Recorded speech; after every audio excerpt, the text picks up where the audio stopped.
પ્રયાગરાજમાં મૌની અમાવસ્યાના દિવસે જગતગુરુ શંકરાચાર્ય અવિમુક્તેશ્વરાનંદ સરસ્વતીજી મહારાજ સાથે થયેલા વર્તનને લઈને વિવાદ સર્જાયો છે। શંકરાચાર્યજી પોતાના શિષ્યો અને સાધુ સંતો સાથે પાલખીમાં સંગમ સ્નાન માટે જઈ રહ્યા હતા, ત્યારે પોલીસે તેમને રોકીને પાલખીમાંથી ઉતરવા જણાવ્યું હતું। આ સમય દરમિયાન શિષ્યો અને બાલ બ્રહ્મચારીઓ સાથે પોલીસ દ્વારા મારપીટ કરાઈ હોવાના ગંભીર આક્ષેપો કરવામાં આવ્યા છે।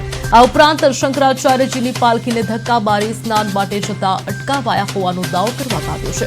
આ ઘટનાને સનાતન ધર્મનું અપમાન ગણાવી શંકરાચાર્યજીને સુરક્ષા આપવા સન્માનપૂર્વક સ્નાન કરવાની તથા જવાબદાર પોલીસ અધિકારીઓ સામે કાર્યવાહી કરવાની માંગ ઉઠી છે।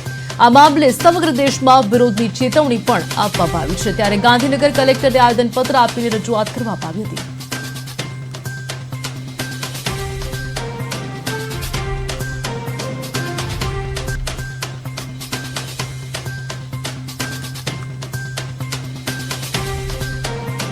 તારીખ 18મી મૌની અમાવસ્યા હતી અને એ દિવસે પ્રયાગની અંદર જગતગુરુ શંકરાચાર્ય શ્રી અવિમુક્તેશ્વરાનંદ સરસ્વતીજીની પાલખીને રોકવામાં આવી પોલીસ દ્વારા।